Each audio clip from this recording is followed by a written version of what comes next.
अच्छा, एक बुक के बारे में हम बात करेंगे और अगर आप किताब पढ़ने का शौक़ रखते हैं तो आपके लिए ये बहुत अच्छी खबर हो सकती है। और अगर आप पाकिस्तान की सियासत मईशत में भी दिलचस्पी लेते हैं तो ख़ास तौर पर ये जानना चाहते हैं कि वो कौन से इक़दामात हैं जिनके ज़रिए पाकिस्तान में सियासी और माशी इस्तेहकाम आ सकता है, तो पाकिस्तान सर्च फॉर स्टेबिलिटी के नाम से किताब आई है और इसे मारूफ सहाफ़ी, अदीब, इंटेलेक्चुअल और सिफारतकार डॉक्टर मलिहा लोधी ने मुरतब किया है। उन्हीं से बात कर लेते हैं इस किताब के बारे में। अभी तक जिन लोगों का इत्तफाक हुआ है इसको पढ़ने का ज़बरदस्त रिव्यूज़ आ रहे हैं। बहुत शुक्रिया आपका डॉक्टर साहबा वक्त दिया।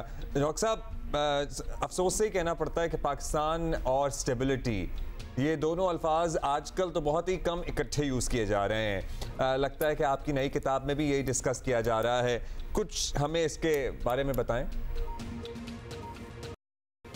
मेरी जो नई किताब है उसका मकसद ये है कि इस वक्त जो इंतखाबात हुए हैं और उसके बाद जो नई हुकूमत आ रही है उनके लिए कुछ पॉलिसी आइडियाज़, कोई पॉलिसी ऑप्शंस, कुछ तजावीज़ हैं जो कि इस किताब में मैंने भी पेश किए हैं और जो मुख्तलिफ कंट्रीब्यूटर्स हैं इस किताब में उन्होंने भी।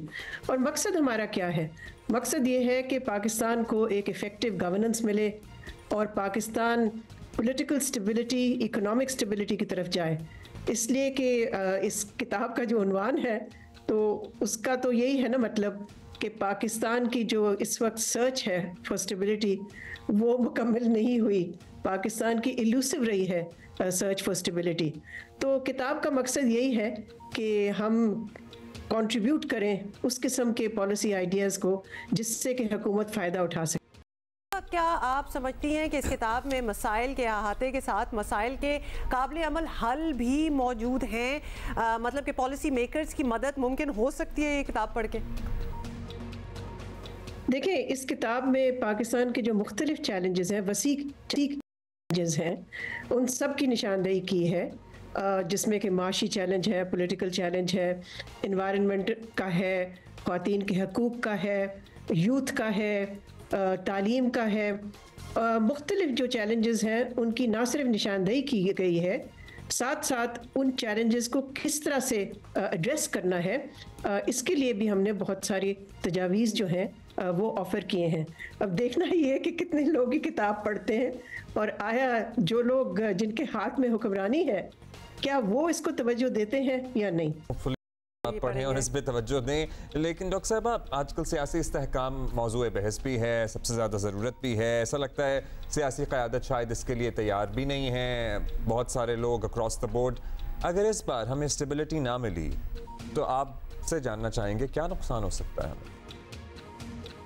देखिए, पाकिस्तान को स्टेबिलिटी ना मिलने का तो नुकसान हम देख भी चुके हैं और आगे और इसके ख़तरनाक नताइज हो सकते हैं, इस हवाले से कि अगर हमारी इकॉनमी, हमारी मईशत जो है वो इसी तरह क्रिटिकल वार्ड या ICU में रहेगी तो उससे ज़ाहिर है पाकिस्तान की जो ओवरऑल जो पाकिस्तान के फ्यूचर है उस पर ज़ाहिर है ये असरअंदाज होगा और लोगों के लिए मुश्किलात में मज़ीद इजाफा होगा।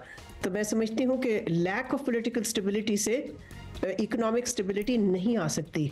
इसलिए ज़रूरी है कि इस वक्त जो सियासी टेंशन्स हैं, जो सियासी इख्तलाफात हैं, जो पॉलिटिकल कॉन्फ्रंटेशन है, उसमें कमी की जाए, उसका ख़ात्मा किया जाए और एक ऐसा माहौल क्रिएट किया जाए जिसमें कि पॉलिटिकल स्टेबिलिटी आए और उसके साथ साथ इकोनॉमिक स्टेबिलिटी का खात्मा हो, कम हो, किसी की हार और किसी की जीत से इसे इबारत ना किया जाए।